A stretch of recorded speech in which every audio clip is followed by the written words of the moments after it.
Oh, hi there. Is it just me? Or is it the case that if you look at the world around you, there are so many people that are chasing things, setting goals for themselves, they have ambition and all this amazing stuff.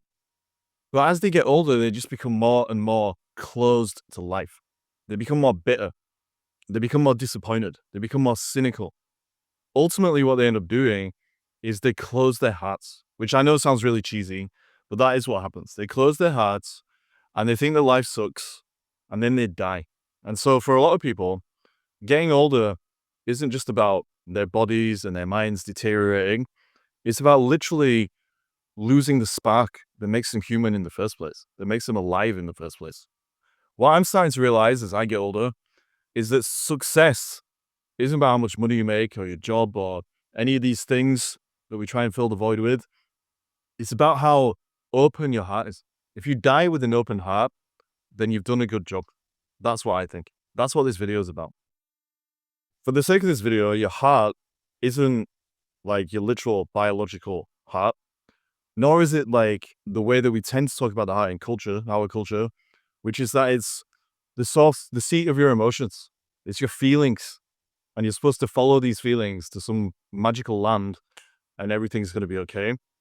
When I'm talking about your heart in this video, I'm talking about something more real, something more whole. The part of you that is lasting, that is true, that doesn't go anywhere. You're kind of observing it as you go through life. You know there's something about you that never changes. That is your heart. It's the part of you, I say part, but really it's part of the whole. It's the part of you that allows you to stay grounded in life, to be fully present in life, to be in awe of life, all the amazing things that life brings, even when it's throwing shit your way that you might not even want to be facing. When there's trials and tribulations and obstacles, there's a part of you that you can stand in the midst of all that stuff. And you know it's real because you've experienced it probably when you were a kid. When you were a kid, you were running around, you were not holding back and hesitating because of all these thoughts in your head telling you to censor yourself or anything like that. You wanted to do something, you would do it. The gap between your will and your actions was minimal because you hadn't been conditioned by society yet. You hadn't started hypnotizing yourself. You hadn't picked up shame and guilt and trauma and all these things that cause us to start closing down because of the ego that we create in reaction to those things. You were just alive. You were there. The flame was burning fully. And that is something that is still there. But the problem is, as we get older, the flame starts to dwindle. And if you want to keep your heart open, you have to learn how to protect that flame so you can keep that spirit that you were born with and that hopefully you will die with. I should probably point out there's an important difference between childish and childlike. When I say that being a kid is amazing because like we're just running around doing whatever we want and having a great time, that doesn't mean we can do that as adults. But we can still open our hearts by being childlike. Childish means that we're not really in control of ourselves. We haven't mastered ourselves yet. We have temper tantrums. We get upset over small things. We want everything to go our own way. We think we're the center of the universe. That's childish. Childlike is a bit more real in the sense that it's not as egotistical. Childlike is the kind of things, the kind of qualities that children embody that we can all benefit from if we want to flow with life instead of forcing ourselves upon it and then getting all frustrated because that force brings friction, frustration, and misery. Childlike qualities are things like trust and joy and truth, trusting life, trusting other people, trusting that we can get where we want to be in life, trusting that ourselves to be able to do what we need to do to get to wherever it is that we're going. Joy, enjoying the process of moving forward in life and enjoying things as they arise, even little things like the trees in the wind or the clouds or whatever is happening in the present moment. That's a great thing and great quality to be able to embody. Truth, being able to tell the truth, not having to overthink things and analyze things. These are qualities that we need if we're going to open our hearts and not die being bitter and lost and confused. So that all sounds fantastic, of course. If it's that simple though, why do people close their hearts in the first place? Well, what I want to make clear in this video is that it's a choice. We choose to close our hearts. It happens slowly over time. So it's not like we just wake up one day and say, okay, today's the day. It's February the 14th. I'm closing my heart once and for all. It's done. No. It happens gradually in increments until one day we look at ourselves and our lives and we realize we've lost something. We're like, where did I go? Where did that vibrancy go? The joie de vivre, all of the things that used to make me so spontaneous and free is gone. Where's it gone? Well, it's gone because day by day, little by little, you kept closing your heart. It was a choice, a series of little choices, micro choices that led to something big over time. That big thing being that you've distanced yourself from yourself, the world, and reality. There's a quote by Rainer Maria Rilke, which I just fucked up the name of, probably. But anyway, Rainer Maria Rilke was a poet, and he said this little bit that I wrote down so I don't mess it up. I want to unfold. Let no place in me hold itself closed. For where I am closed, I am false. This is what I'm talking about. I want to unfold. Let no place in me hold itself closed. For where I am closed, I am false. Life is always unfolding from moment to moment. And if we don't unfold with it, we resist it instead of accepting it, then every moment, little by little, we're folding ourselves up away from life. We become fake. We become unreal. Because every time you fold yourself instead of opening yourself up in this metaphor, you add more layers to the ego. You become more and more identified with a version of yourself that is not true, that is not real. And then before you know it, you look back, your heart is closed, you don't know what to do about it, and it seems like there's no way back because you become that person. You identify with that fake, folded up version of yourself instead of the real version that could be unfolding constantly from one moment to the next. Why do we keep making these choices to close our heart? If it's so great having an open heart and we can be free and we can flow with life and yada yada, why close it? Like, why keep making those little micro choices day by day to close it down? Well, it's pretty simple. It's because if you live with an open heart, in the long term, it's going to be amazing. You're going to feel good. You're going to flow. But here and there, you're going to have to face a lot of things that most people are scared of. You're going to have to face rejection. You're going to have to face yourself. You're going to have to face pain. You're going to have to face humiliation. You're going to have to face riding through times of uncertainty and doubt where you're at your wit's end and you don't even know who you are anymore. You're going to have to put yourself out there. You're going to have to show people who you really are. You're going to have to face the monsters that are hiding down in the basement of your soul so that you can bring them to the surface, bring some light as you integrate instead of go through life performing in order to close your heart and to give yourself a little protective shell. In the short term, closing your heart, it gives you a sense of protection. It makes you feel like you can avoid all that stuff. And you can.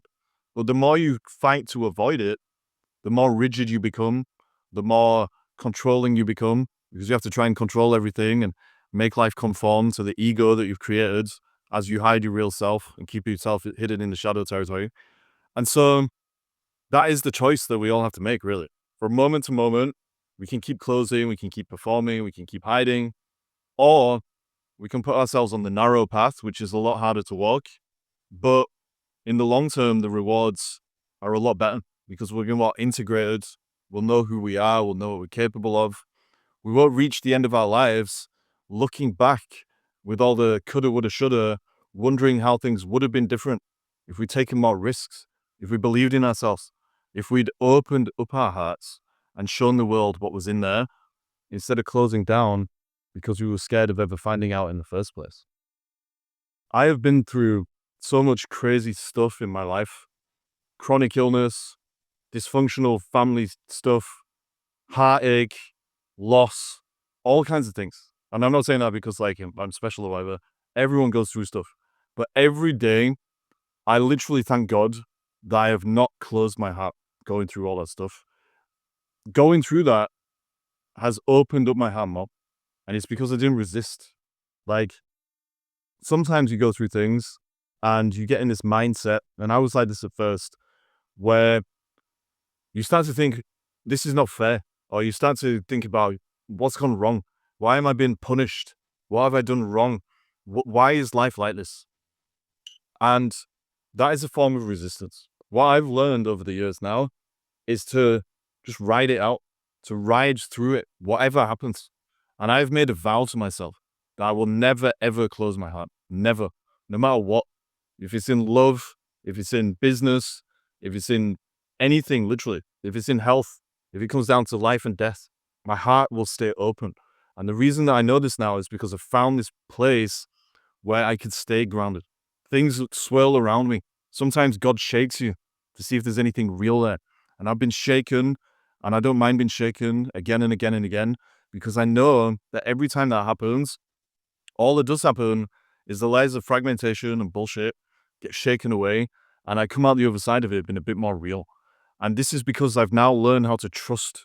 Like, I can trust the process of me going through life, been basically ready to face whatever it throws at me, because I know that in the end, all it can really do is just open my heart even more. And I am so grateful. Like, honestly, like, I know I've not really been very expressive as I say this, but like, I am so grateful that I have been through things in life, because my heart, it's like it's swelling, as weird as that might sound. Again, I'm being metaphorical, but it's like it's pulsating, and life is just amazing. And it's because I appreciate life. Like, I can, whatever it gives me or throws my way, I'm gonna take it because I love life. I can honestly say that I love life. And if you love something, it doesn't have to be good all the time, and you don't lose your love for it when it's bad. You're just with it. And if you want to be with life to a deep extent, a deep degree, you have to open your heart. You can't close it. The poet Rumi once said that your task isn't to seek love, but to find the barriers inside yourself that you have built against it. That's what I'm talking about. If you close your heart, it just means you're building barriers within yourself against all of the love out there that is trying to reach in. And again, that sounds cheesy, but it's true. If you flow with life and you become part of life because you allow yourself to tap into that sense of wholeness inside yourself that I was talking about, you realize that you don't have to do anything to find love. So many people are running around seeking something to fill the void inside themselves that is only there in the first place because they become disconnected from the truth about themselves, because they picked up shame, guilt, and or trauma, and they created a false identity. And they're filtering their whole lives through that false identity. And because it's false, obviously life doesn't treat it as being real. And so that's when they end up experiencing friction, frustration, and misery, chronic disappointment and frustration, and so on and so forth. And of course, there is a degree of that to life anyway. Life is always going to throw problems at us. But if we're filtering those natural, inevitable problems through the ego, then we're just adding an extra level of friction. And that extra level of friction gets too much for people. And that's what makes them close their hearts. And we can let go of all of that because it's not real. You can open your heart by realizing that you've probably created a version of yourself as a reaction to your own resistance to life, your own resistance to yourself because of whatever happened in your childhood, your own resistance to life because of how it's disappointed you or it hasn't met your expectations or whatever. And once you understand that is all a part of your identity and not life itself, you can start to open your heart again. It's not too late. Like, I know I'm being extra cheesy in this video, but I really mean all this stuff. Like, it's not too late to start opening up your heart again and putting yourself back on the path to being who you are and to find yourself in the world that actually exists, the world that you belong in, which is a world that's real, because we don't see the world as it is, we see the world as we are. And so if you close your heart, you close life, you close yourself down to life. And so you need to find those barriers inside yourself so that you can resurrect yourself from the shell of yourself that you become if you're filtering everything through the ego.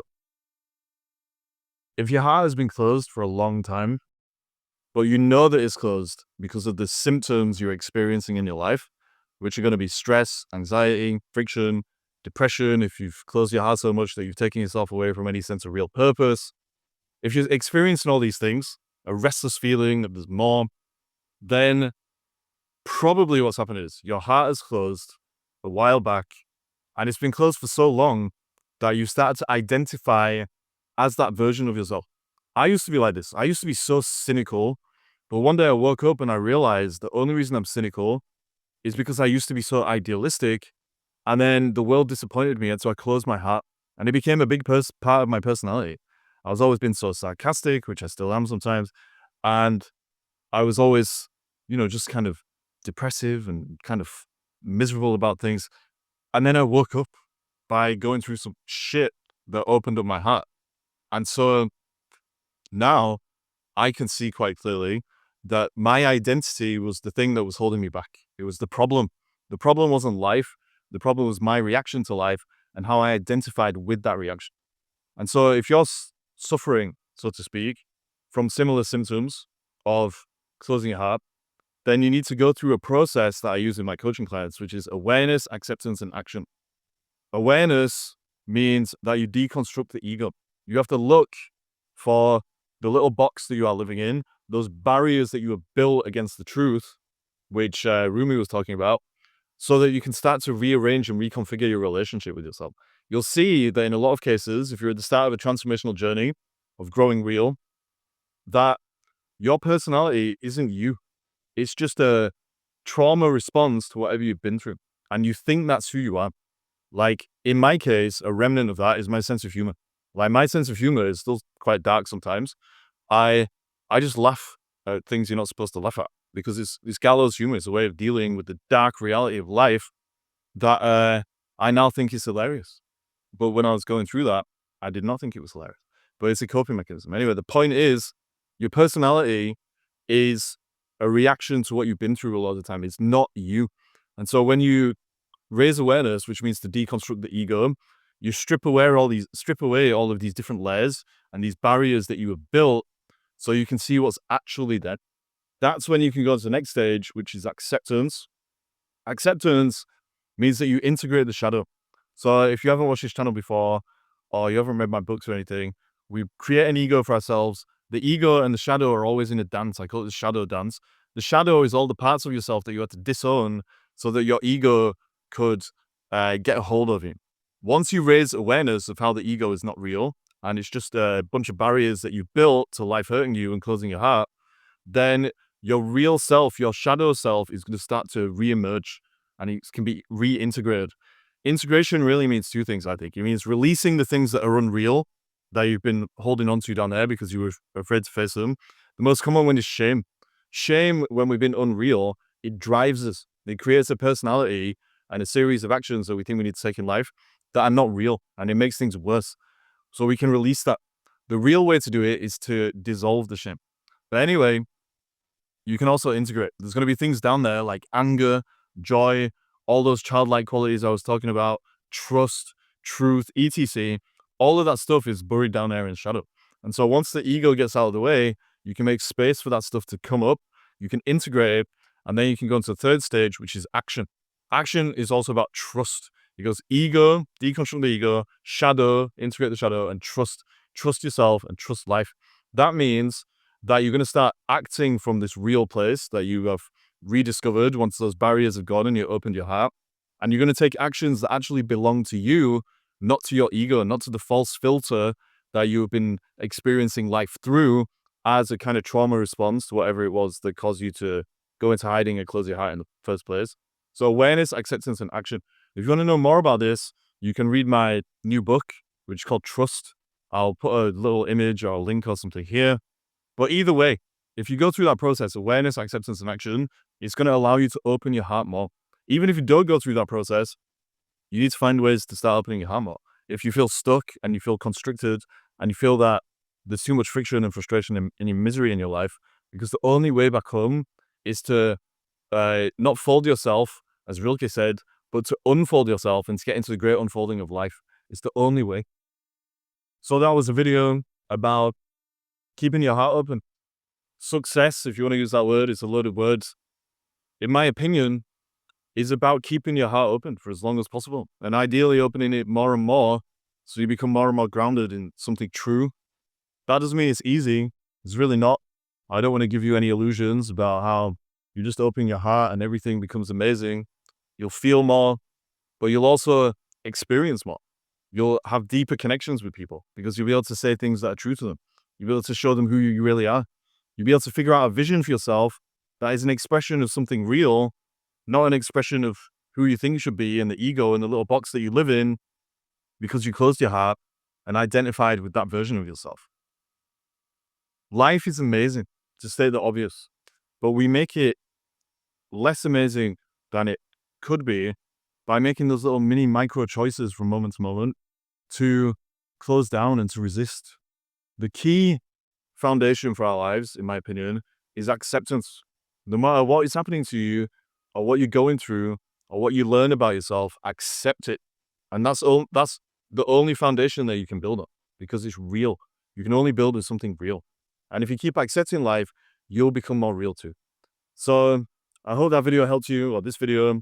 If anyone wants to talk to me, you can book a call on my website, ollyanderson.co.uk/talk. It's a coaching session, not a sales call or anything like that. Before the call, I will send you 4 questions that are very simple, but they give a big picture overview of your situation, where you're trying to get to, how you're holding yourself back, who you need to grow into. I'll use that to plan the session, and then I'll just help you move forward. So if that sounds like something you can benefit from, then book a call. If you want to read my new book, Trust, here it is. It's about trusting yourself in life, going deep into life, opening your heart, of course.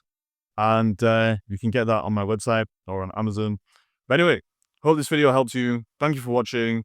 Stay real out there and don't close that heart. Keep it open. That's what it's all about. Something like that. Peace.